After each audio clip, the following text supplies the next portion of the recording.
Welcome out to another episode of It's All Been Checked Before. This time, he's back! Q, and the episode, Hide and Q. Again, we're on a roll of creatively named episodes. Speaking of things, it's Boxing Day. If you're listening to it on the day this comes out, Boxing Day, you want to take a gift back? Tell you what, here's a gift you can take to the bank. I don't know if you go to the bank still. Go to patreon.com/IABD. If you want to return a gift of a couple bucks, that'll get you bonus content. That'll get you, if you want to get more, we'll take it. There's all kinds of we've got great new levels there. It's all on IABDpresents.com. But patreon.com/IABD is where you get involved. You can hear our bonus episodes, a Futurama episode that dealt with Star Trek, and the extended episode of Encounter at Farpoint. Of course, the first episode of The Next Generation. Also, coming up, right around the corner, start 2020, January 3rd, it's Dirty Story Night, 8 o'clock at Mad Lab.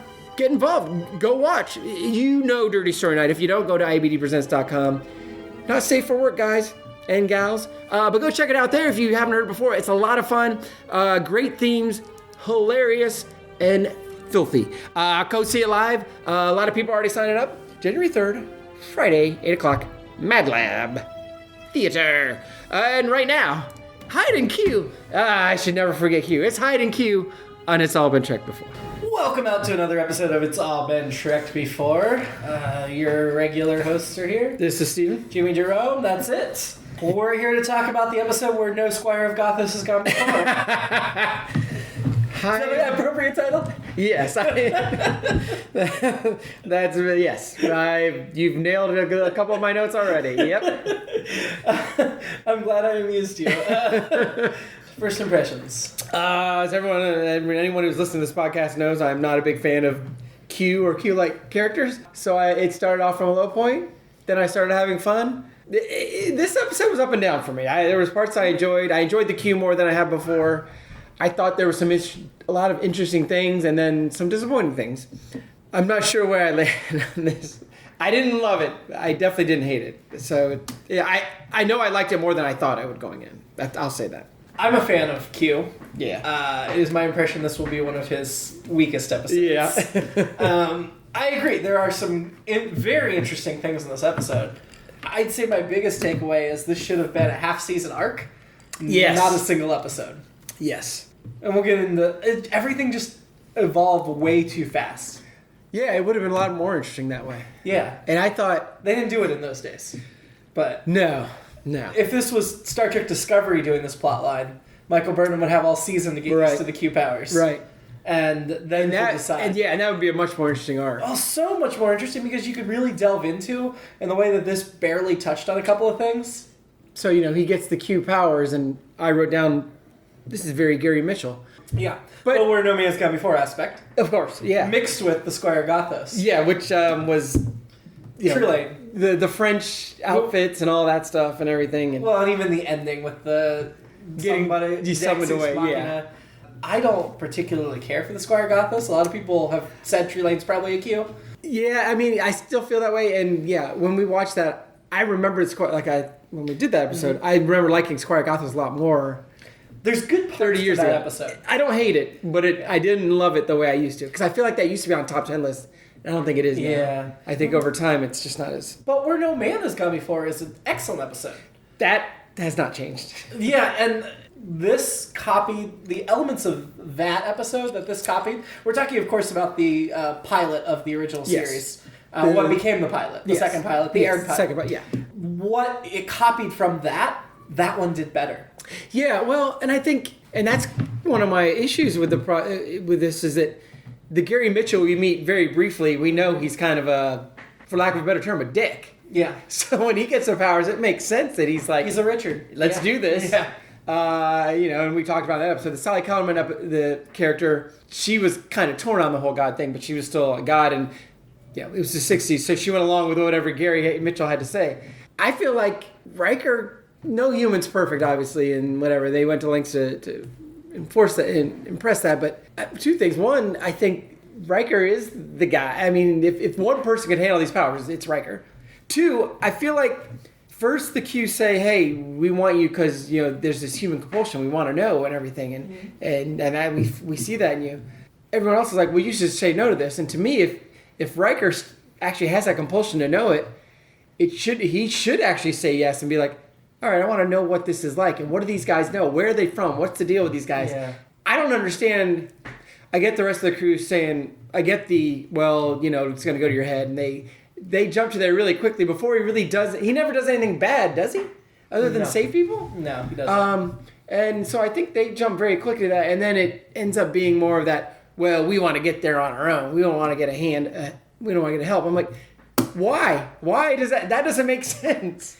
From a if you want to get into some kind of I want to carry my own weight kind of thing in the world, sure, that makes sense. In the sense of this episode to me, in this universe, that doesn't make sense to me. Like, to use 2001, when the monolith shows up, people make great advances.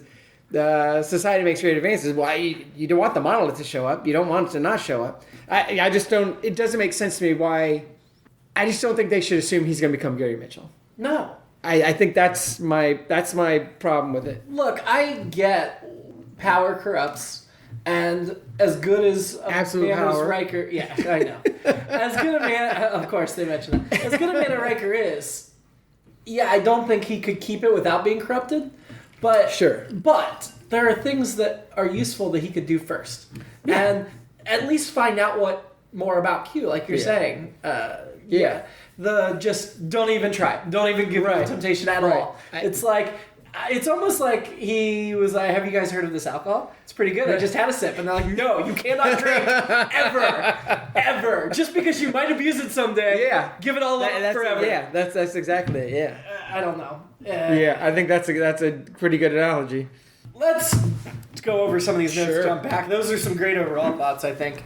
First thing that jumped out at me, and we didn't actually say the name of the episode, it's Hiding Q. Hiding Q, yeah. Hiding Q is the real name. Which I don't know if I like. I guess it leads into some of my notes. So let's talk about playing the games. Playing games, yeah, exactly. We start out by learning in the teaser that Troy went home, and that's why she's not here. According to the trivia I was reading, she was in the script until 3 days before shooting, and then they took her out and gave most of her lines to Yar. Oh, okay. And then she was written out of several other episodes in this first season, so she thought she was getting fired because they were writing her out. I personally, had I not known that, and I just read this after watching it, I just thought it makes sense to have her not in this story, because I feel like if she's there, Riker's story's over so quick. I think, that's true. Their relationship, that's their a past, very good their point. chemistry. Yeah. And reading what I'm reading, I believe that, and I believe that maybe the writers at the time didn't realize how quickly the story's over with Troy there. Yeah. And it would have been very frustrating to see her and have it not play out naturally. But from a retrospective, great choice to leave her out of this one. Yeah. And that's not a complaint against Troy. Right. It's just... No, I think that does make sense. The story makes more sense without her in it. And that also leads into because I wrote down at one point, where is everyone else? And then they can explain that, none of this ever happened, which I was thinking that was the deal. What happened? But they were taken out of time and then returned. Yeah, exactly. They were definitely saving some special effects budget by throwing the net back up. Yeah. Which I still dig. It's still not the Tholian way, but it's still cool.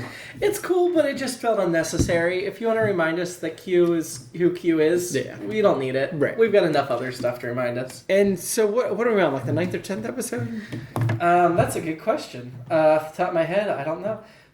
IMDb says this is episode 109. I don't know if they're counting Encounter Farpoint as 1 or 2 off the top of my head. So we're already repeating a character, and again, we said in the old show we would like to see more Mud and some people. Yeah, I have no problem with that's the not necessarily a bad thing. No, I think from here on out, Q only appears once a season. I think this was the only season. We know, because I think we talked about it. He doesn't show up a ton later. Yeah, I mean he's in the show a lot, but yeah, it's not like 3 times a season or anything. So he appears there. I thought the snakes, they called them what, Dorvan serpents or something, some alien serpent, which apparently there's 3 of them and they float on a glowy ball in the middle of the room. I don't think that's how they really are. It looked like something from the animated series. Yeah, I think perhaps the real serpents in their continuity probably don't float outside of glowy balls. Yes. Whatever.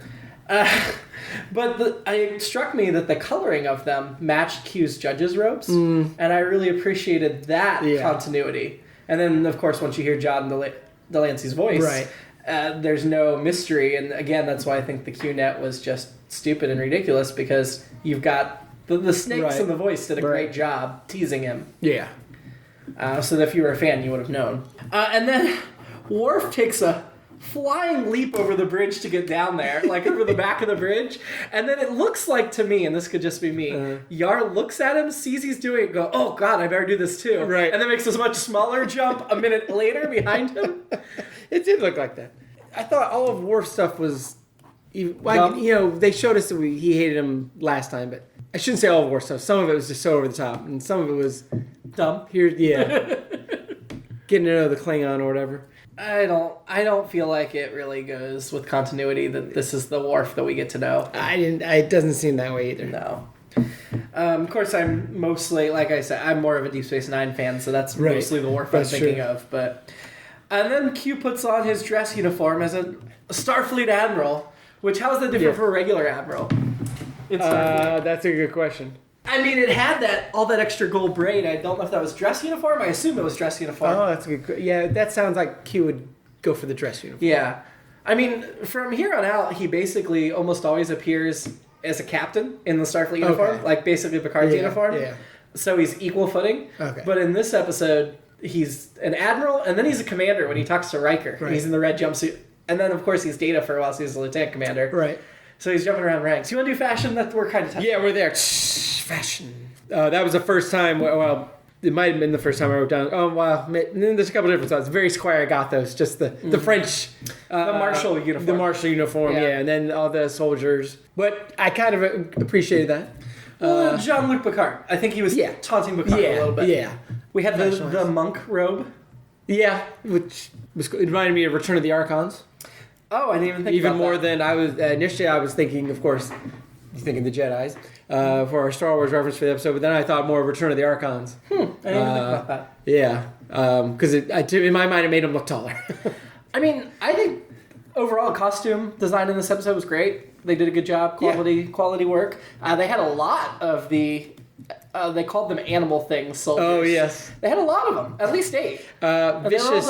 Vicious animal things, which is either a band or I don't know. It was just it's definitely racist, whatever. It is. Yeah, and they kept coming up with different words to end with things. Yeah, just animal things, and then they called them some other kind of things later. So, which Q look did you like better? The snakes, the admiral, the marshal, the commander, Data Q, or monk? I would have initially. I thought I'd love to see the snakes, but I thought John Delancey made me laugh a lot in this episode. So seeing his face and reactions, I preferred. So I think it might have been as the marshal. The marshal, my favorite. Yeah. Yeah, I like the marshal a lot. I really liked Data Q. I'm glad he didn't spend the whole episode that way. Right. But I thought that was so interesting, and they fully committed. Yeah. As you mentioned, Delancey's performance.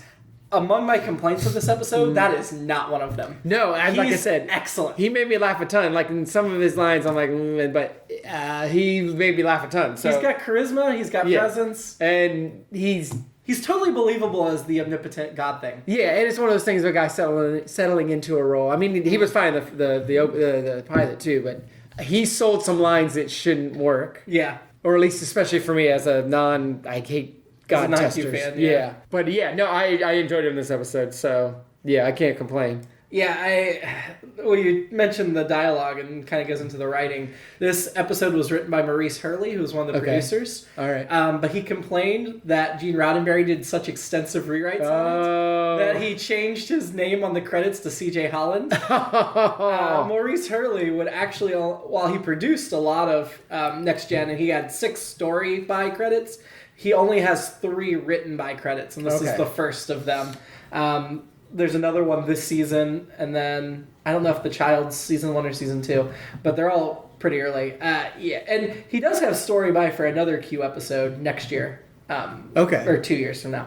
So he'll do some more Q, but it did feel like Roddenberry had his fingers all over it. Yeah, and maybe that's why for me the episode's so uneven. Maybe Roddenberry had all the terrible things and Maurice had all the good stuff. Or it could be the other way around. Not likely, but it could be. That's true too. Not likely though. Like even, and I wrote down it was the wrap up of the episode. Mm-hmm. Space and time are easier than the human equation, which is like, okay, I get what you're saying because you beat us over the head with it, but I wish you'd said it better. But I definitely felt like Q was more of a Roddenberry-esque character this time around. Yeah. That's true. This episode felt a lot like an original series episode to me. Not just because of the copying. I wrote that too. I wrote very TOS set because when they beam down the planet, they're just like the worst soundstage ever. Yeah, they're like, hey, just FYI. And it's funny because it was the 80s and you can tell, okay, it's a little better, but it feels like they were very much like, we want you to know,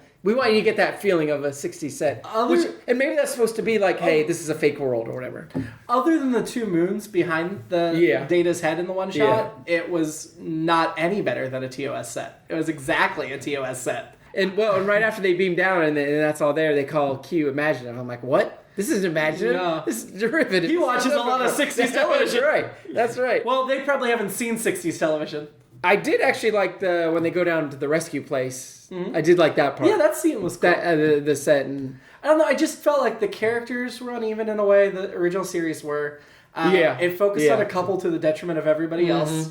There were stereotypical very one-note things for the other actors to do, which is very TOS. Well, even to the point where he starts granting the wishes, it's like, oh, this is what they're about, and it was a little bit interesting and weird, and we'll break that down. Oh, we will.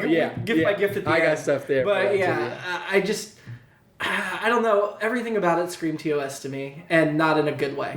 Right. Which I'm not insulting TOS. But it took the bad elements. The bad elements of TOS. Yeah. I did like a line from Q early on. Your species is always suffering and dying. Yeah. I appreciated that very much. Did they call them the Q the first time, or they just call him Q in the first episode? I'm not sure. I mean, it's interesting they call him the Q. Well, I guess the Q it could be a bunch of... But he breaks away to do his own thing. Based on future appearances, they're all named Q. Okay. It could be because they have different names, but they're not translatable to humans. I don't know. But anytime they see them, they're all named Q, and they're part of the Q continuum. And to make things easier on humans, he'll call this one guy Q2, or he'll call his wife Mrs. Q. But they're all Q. So Q is both the species and the name. I know this probably isn't a thing they copied from Star Trek, but where the Cleveland Cavaliers play is called the Q. Oh.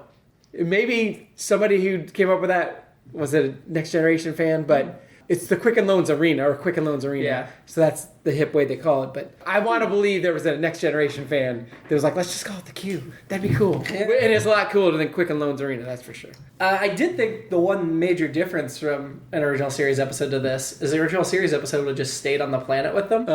And because it was Picard back on the bridge instead of Scotty or somebody we didn't care about, we got to go back to the bridge. Yeah, well, and even Picard being on the Enterprise by himself is a TOS trope. Yeah, they did that with Kirk. With Kirk, but I don't know. To me, I was like, oh, it would be Scotty that got left behind in charge. But since it's not, we're going to follow him. Right. That's exactly right. Q then gives them drinks. It looked like they were drinking Smirnoff Ice, but I guess it was lemonade. Yeah, I thought lemonade, and then they said, oh, what a refreshing drink. I don't like lemonade, so to me, I'm just pretending it's Smirnoff Ice because I prefer that. Smirnoff Ice, I vomited that once, so you're done with that. That's it, yeah. So I'm always going to go to lemonade.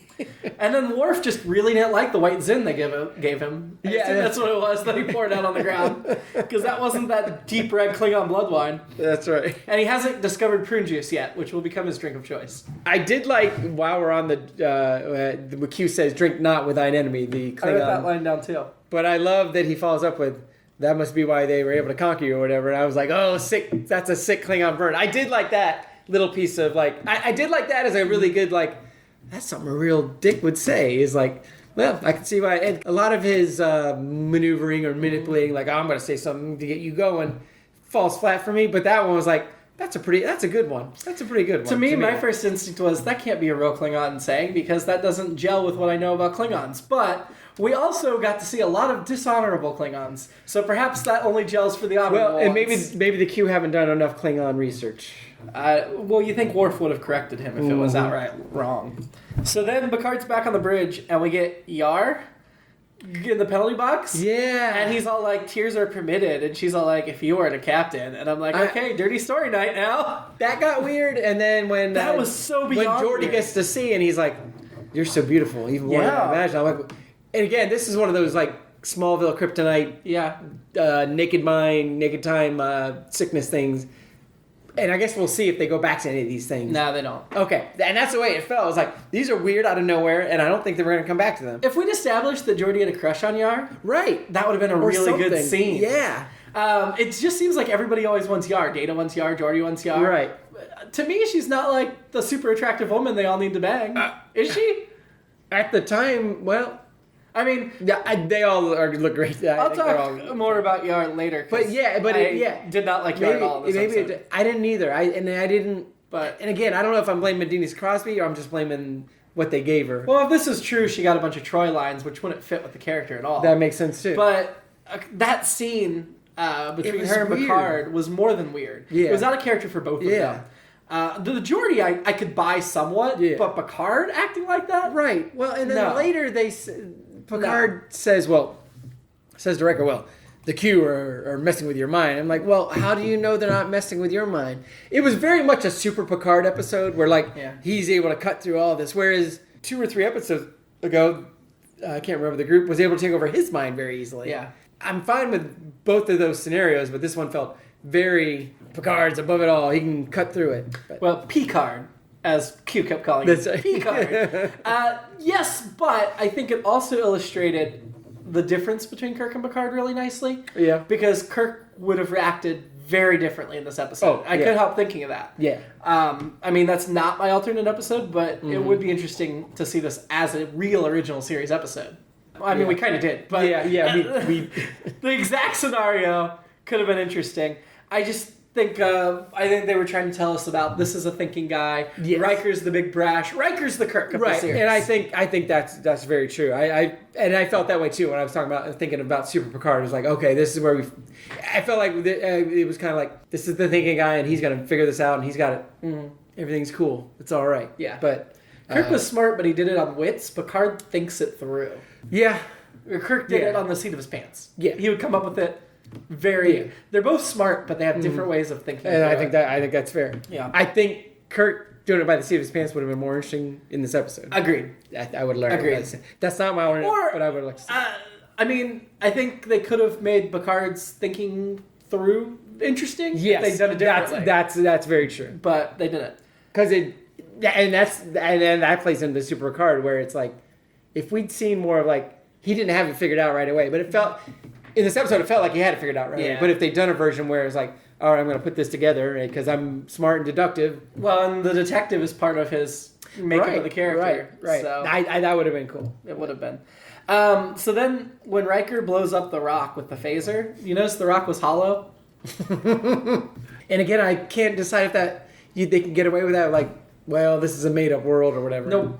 I'm not buying it. That just made it more TOS set to me. Yes. Oh, it totally does. Maybe the most strangest thing in this episode? Most strangest, whatever. Picard going, engineering, is power back on? It was never off, sir. And then engineering doesn't follow up on that? Are you okay? Should we send somebody? Why did you think it was off? It was, somebody in engineering needs more information. They're not just going to let that drop. They're not just going to be like, okay, we're done. We told them. They didn't want to give him a second line and have to pay him more. I don't know. That was just dumb. Doesn't make sense. I wrote in one point of this episode, and then I take it back. But at one point in this episode, the Picard-Riker bromance was really solid. Mm-hmm. Picard was backing Riker up, sight unseen, Riker backing him up, and they just seemed so in sync, and I really liked that, and I know that's their dynamic as it goes forward. Right. But then, it immediately... And this was where I started to have problems with the episode, because up until then, I was not thrilled with it, but not hating it. Right. But they had total bromance, and then Picard, turns instantly mean to Riker. Yeah. Riker instantly turns something else, and then later they're buddy-buddy again. Right. Instantly. And I guess that's my problem. And maybe the idea of that is to make it easier to get to the, oh, now he's calling me by my first name kind of thing. Oh, these guys are buds. Oh, clearly he's being affected by these powers, and it's just... Yeah, but how buddy are they? I mean, I know Picard picked him for a good reason. Right. And they've already grown to have deep respect for one another, and I appreciate that. Sure. But it's only been a couple of months. Right. It's like Riker's line, and I'm skipping ahead a little bit, but Riker says to all of them, I'm the same Riker you've always known. And you're like, always? Yeah, for 8 weeks. Right. I mean, you don't know a guy all that well after 8 weeks. Yeah. Well, and I guess that goes to how well do we know the rest of the crew knows each other? How long have they all been together? not long. I mean, Picard was just putting this crew together in the pilot, remember? Yeah. It wasn't like original series where we dropped in on a mission in progress. Right. So it was just picking up Riker, all these Crusher. crushes and everything. I guess, I mean, and again, I'm all for love and space kind of thing going on. I we'll get there, but I think Geordi's line to Yar was just a checkoff line that they're like, oh, we're just going to give it to the other junior officer. Yeah, it really was. I mean, there's other things for him to check out. Yeah. I mean, I actually liked that moment in the episode. I actually liked him seeing the planet and all that stuff. And I did too, except how that fits the overall. Yeah. On its own. Sure. Right. Almost to the gifts. We'll get there. Yeah. Humans have potential beyond the Q says. I found that really interesting because if Q's already so much further advanced, it's going to take eons for humans to catch up. Why can't they work on advancing themselves in the meantime? Right. And that we beat this drum a lot, but these advanced races never seem that advanced other than their powers. And I guess that's why space and time is easier than the human equation. But well, Q's always a little insecure. He's always a little petty. Yeah, and so that comes through. And I like that part. And that plays into at the end. It's like, you screwed up again, Q. Come on home. We're you got it. And I don't. It doesn't feel like it feels less like he's like Squire Gothos. That he was a 6-year-old. Mm-hmm. Q seems more like a high school junior or a college kid who thinks he knows it all. And it's like, yeah, these humans, I'll figure it out. And it's like, all right, come on, you're grounded or whatever. But I mean, the Q continuum is portrayed again. This isn't like the last time we know about species, and they can be petty and vindictive and whatever when he disappoints them. But I just didn't buy the ending of this episode, the way the fellow Q, and I don't know, I just didn't like it. Yeah, it felt false to me. What you mean when they come and get him? Yeah, just the way they did it. Yeah. Like, later, they'll be vindictive enough to, take away his powers and make him human and stuff. So, we know the Q Continuum is watching him and gets annoyed with him. And later, I believe we kind of learn that he's kind of the black sheep of the Continuum. Okay. Which makes sense. Yeah. But, I don't know, it just didn't feel, consistent to me with what we learned. I think you said you thought it was fast. Did you say you thought it was fast? Very fast. Yeah. Oh, very fast. It just felt like, we don't have a good ending to this. Roddenberry's like, yeah, I do. Let's go grab Squire Gothos and borrow their ending. And to go to Squire Gothos, in that episode, it's like, oh, that's a big revelation. In this episode, I agree, dude. Because we already know. It was better in that. We already know there's this Q thing. In Squire Gothos, you didn't know that his parents were coming to get him. Yeah. So the second time they're sent to the planet, Geordi's, come on, not again, was also dumb. I thought you meant he was speaking for us. Because at the beginning, and I didn't write down anything, but Picard's going on and on about how terrible Q is, and I was just like, Picard, just speaking for all of us, or at least Picard, just speaking for me, not for all of us. I did think the fact that they included Wesley the second time, it almost felt like, child labor laws wouldn't let us use him the whole episode, so let's just put him in the second half so we can have him. This might be the most annoying I've rated Wesley, just because as soon as he showed up, I'm like, what's he doing here? He wasn't terrible necessarily. Yeah, he wasn't terrible overall. I think just based on that, but it wasn't that high. It still wasn't that high. My initial reaction was to rank him higher, and then as the episode went on, it went down. Yeah. So I get mine's still not that high. Yeah, mine's not either. We'll get to that in just a minute. Season arc versus single, when Riker wouldn't save the child, and Crusher and Data were like, save the child, which also felt weird. That Data would have to know. Picard said, don't do it. But that scene was weird because I thought, because I feel like it all cuts against it. Because if in that scene Riker doesn't save the child, then okay, he's got it under control, right? Right. He kept his promise. Yeah. But in my mind, Riker has to save that child, and then they have to tell him he did wrong, and then that thing escalates. Because then I think he's like, what are you talking about? But I kind of get the escalation where he kept to his promise to Picard and didn't do it, and then got angry that he didn't do it. Yeah. But then it's not too late for him. He could still snap it. Right. So that's where that falls apart. Right. But I get why but the correct response when he told Data and Crusher, I can't save her because of a promise, Crusher said it, an effing promise? I mean, come on. Right. Yeah. This kid's life. Yeah, exactly. I mean, that's the correct response. I did like, and we talk about we've been talking about the evolution Data, Data / Brent Spiner's reaction when that child gets shown. To me, I mean, that hit me like, oh, That's a good reaction shot. He was like, whether you want to make it a Data's getting used to this emotional runway, we've talked about that, but like he had a reaction that was like he had the most human reaction. Exactly. And he doesn't even have his emotion chip yet. Yeah, exactly. So I just thought that just shows that he is not assimilating, but he's learning more and more, and he is. Yeah, he can't help but. It's like when you go to the South and you come back with an accent. But yeah, I thought that was actually one of the more powerful moments of the episode. I was surprised. Yeah, but I almost feel like they evolved him too quickly, because then there's not much more room for him to go. Well, I just thought, since it was just a little piece, I was okay with it. Okay. If he started bawling, or the whole rest of the episode was about that, but just that initial reaction that the Spiner gives, I just thought was great. Okay. I did like Delancey's reaction when Picard shocked him, like on the bridge. Yeah. Picard definitely. Yeah, go ahead, give him the gifts. I don't care. Yeah. I'll call your bluff. And that was smart and a Kirkian thing. Oh, very. All right, go for it. Wait, what? Yeah, that was great. So we got to the gifts finally. Wesley became Old Wesley, played by William Wallace, who did a spot-on impression of Wesley Crusher. Yeah. I mean, he doesn't have very many credits. This is what he's second best known for. He's first best known for Beverly Hills Cop #2 in the movie Beverly Hills Cop. Oh, is he in the bananas in the tailpipe scene? I have no idea. I haven't seen that movie. I'm curious. Okay. Well, but I'm familiar with that scene, but I haven't seen the movie. Yeah. Yeah. So, but I thought they could not have cast a better Old Wesley. He hit the cadence, the voice, he hit the mannerisms. And my initial reaction was like, oh, one of the women is going to be, oh, he's hot. And then they show his mom. Which I'm like, nope, that can't work. But that's what Yar should have said. You're so beautiful. That's when Yar should have been like, oh, hello, ensign. That's right. Then it got really weird because Riker to Wesley was like, our friendship, our long talks. Oh, and Wesley, I may know best of all. Yeah, I was like, whoa. That almost begs the question, like, is Riker just making him older so he can screw him without breaking the law?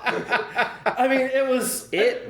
So, I do think that says more about us than them, though, because I feel like the time period they're portraying, they're supposed to be above all that crap. Right. He can be a mentor to a kid without it getting weird.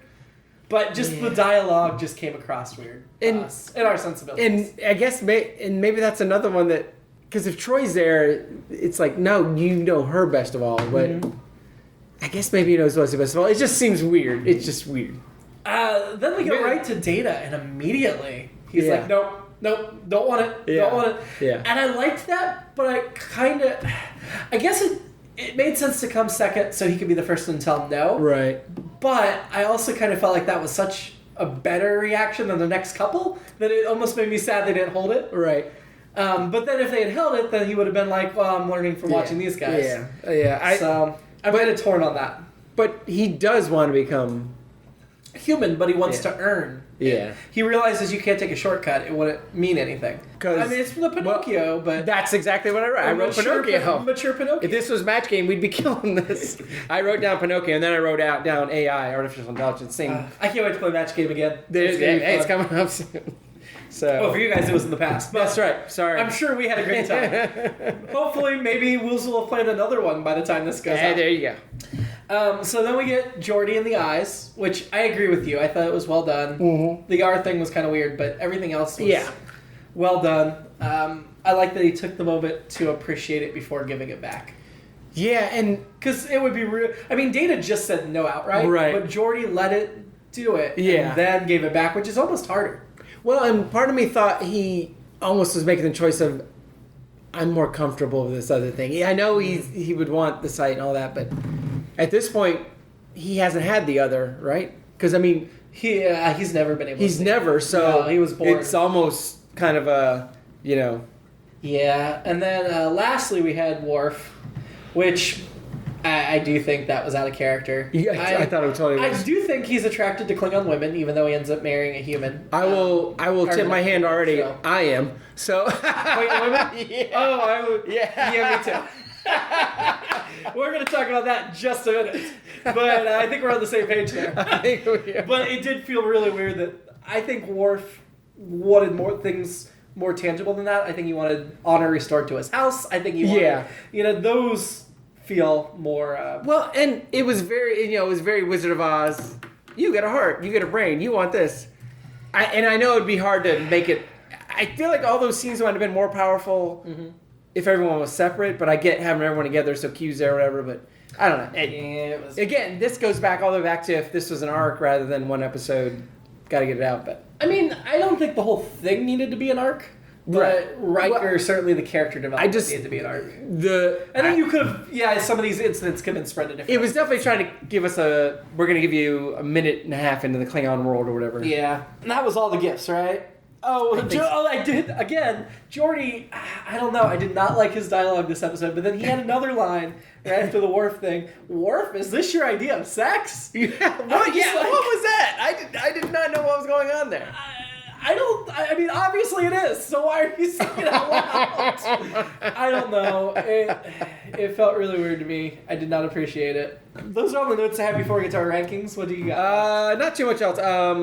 As always, I always get into the 20th century things. When they brought up penalty box, they said it was a 20th century term. But also I'm like, 21st. And that's actually what I wrote you. Yeah, see, we're killing it. Match game. Man, instead of hosting, you should play. I'm telling you. But I wrote 20th century term where? It's a 20th century Earth term. Right. Specifically the Western... Well, no, not Western Hemisphere. It's the whole world because... Sorry. The Russians, Scandinavians, they're great too. But then they come back and they say, it's not like a minute and a half later, like an earth insect in amber. I feel like any insect on any world in amber. Probably. Like, I don't think an insect's just on Earth, but, right? I'm trying to think of the there would be, insect. there's insects on There has to be. Like Starship Troopers. Haven't seen that one either. At first I was annoyed with the Shakespearean delivery, but then I was like, nope, this is kind of cool. And especially when Patrick Stewart steps in and is like, let me show you how this is supposed to be done. And does what a piece of work is, man. I was like, all right, now I'm complete. And I like John Delancey's, sure. I thought he did a good job too. And so I actually ended up enjoying it. At first I was like, that's cheesy. And I was like, no, I really enjoyed this. I'm pretty much always down for Shakespeare and Star Trek. Yeah. They do it a lot. They do. I ended up enjoying it a lot. I do think if this was true to the real 23rd, 24th century, they'd be quoting J.K. Rowling just as often. But that's just my opinion. That's just my opinion. My last note before rankings and alternate episodes is this is more an IABD thing. It's all been done before. It's the universe journey. When they call him a flim flam man, all I could think of was the flim flam floozy. Well, I will tell you the one radio hour thing that struck me about this episode is Fizzy Bibbit. It was I am a Fizzy Bibbit. Fizzy's Bibbit mother was one too. Oh, that's a very Q continuum. We're all named Q. Okay. But we are the Q. Oh, right. Yeah. So Nick will appreciate that. That is all I have. So alternate episode? Riker, he keeps the powers. Oh. And we see where that goes. Okay. Yeah. Just for like half a season, and then he gives them back? Or he and maybe this is kind of what you were talking about, that arc or whatever. But yeah, I think it'd be curious to have him go in there and find out more about the Q, and we found out more about the Q. Because I feel like the Q mystery, quote unquote, is much of a mystery. It's not. I don't care now. No. Whereas if you show me a little bit of it, then I might be like, okay, that's actually really interesting and will help me later. But as it is, it's like, okay, I'm still on Squire Gothos level, and that's fine. So TNG Q, the continuum's mentioned and whatever, but we don't get into what the continuum is or what life's like in the continuum. Voyager's Q episodes are much more about what the continuum is. Oh, okay. So eventually we'll get there, but it's so far. All right. And Q at one point does bring William T. Riker to Voyager in the Delta Quadrant, all right. which I thought was interesting. Just in one episode, briefly.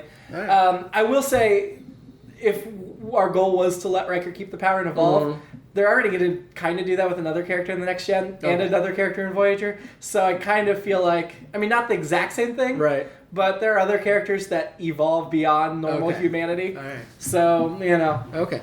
I kind of... Where No Man Gone Before is always going to be... Yeah. It's evergreen. Yeah. My alternate episode is, of course, Riker has a big sex party on the planet while he's got the powers. Right? Because not only is that what you or I would do, right, but that's what Riker would do. That's right. And then after he had fun with the sex party, then he called Troy back and they'd go off. Yeah, of course. So Wesley annoyance scale, what you got, 1 to 10? I went with a 3 just because when he first showed up, I'm like, oh, come on. And then he was pretty much fine after that. But well, I was giving it a 2, so we're at 2.5. Yeah. Which is... Is that as high? No, we've gone as high as 5.25. Oh, okay. All right. But we also have, a 3.5, so we're near the top. We're mostly 1s and 2s. Not too This annoying. is a little higher, but not bad. Yeah. Who was the annoying character this episode? This will be no surprise. He was hilarious, much funnier than I LOL'd very much. Q is the most annoying. Yeah? Yeah. We all agreed Q was the most annoying encounter Farpoint. So for you, he's got a perfect record. That's true. I didn't find Q annoying at all. Yeah. I actually did have a hard time with this, though, because Riker annoyed me at parts, Geordi annoyed me at parts. But I think it comes down to, and this is the second episode in a row, Yar is my annoying character. That's a fair one, too. So out of character, always deferring to Worf, just being... I mean, I'm looking forward to her being gone. And...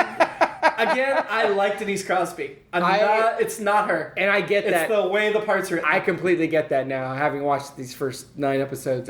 We're about halfway through her run on the series. When she was in the penalty box, I thought she was actually, part of the console or something, the way she was... Yeah, I thought she was frozen. I did too, which, that might have been more interesting, but... Well, the last time we saw them, he literally did freeze her. Oh, that's right. That's right. He just likes to punish her. That was his thing last time. Yeah. That's right. Because they were using the fire extinguisher effects in the first couple episodes. That's right. Yeah. I just can't wait for her to be gone. I think we're about halfway. I think she's got about another 8 or 9 episodes. She doesn't make it all the way through season 1. No, I really like her from other things. Yeah. I just did not like Yar. Yeah. I did. Yeah. Yeah. I think sorry, they had Sorry. We'll do a Yar. I mean, post-mortem when she passed. She had to be feeling the same things that we're feeling. I know she did not have a great time. No. So, I know this pretty much goes without saying at this point, but your man woman of Star Trek. It's the Klingon woman, whoever she was. Of course. I do wish that she'd been the more dominant one instead of Worf. Yeah. Oh, I agree with that. But, yes. We will see other female Klingons that are very dominant, so. So, was her outfit and everything, was that Worf's idea of a Klingon woman, or I mean, if it Riker's? was, he went very modest. Yeah. Either way. I mean, there was cleavage showing, but the Klingon women always have cleavage showing. It was a very, it might have been even more modest. Yeah, it was probably a little more modest than that. But it was very kind of it was definitely gave you that mid to late 80s feel. She would not have been out of place in a Prince video. Except for the forehead ridges. And stuff. Yeah, but she looked great nonetheless. Yeah. Her name was Faith Minton. Okay. And she's mostly a stunt woman, it looks like. Oh, okay. She did stunts for Bubble Boy and Batman and Robin. Okay. She has had a couple of speaking parts as well, but yeah. Well, that explains why she was in such great shape. I mean, obviously. Yeah. So yeah, we're in agreement. Yeah, I think there's probably enough for her to go around. We don't need to fight over her. I think she's got more energy than the two of us combined. I know we talked about a couple episodes ago. Yeah, we may not have many options, but lo and behold, there's another one. I mean, that was a great option. It was, yeah. If not for her, we wouldn't have had anybody. But it was a great option. Yeah, the refugees and the vicious animal things would not have worked out. So, ranking the episode. This could be. I feel like it's somewhere in the middle, but. Oh really? Yeah, because I didn't hate it. But maybe we'll see. I didn't hate it. But I sure didn't like it. Yeah. Let's start with the other Q episode then, because that's in the middle. Encounter Farpoint, better or worse? I'm trying to decide if I liked it better. I probably liked it better. In my mind, I thought I liked it better just because I like Q better. But what's above that? Above that? Yeah. Hang on. The battle. The last week's the Frangie. That was a good one. And what's below it? Justice. Where was that on the Wesley faced the Beautiful death People penalty? planet? Yeah.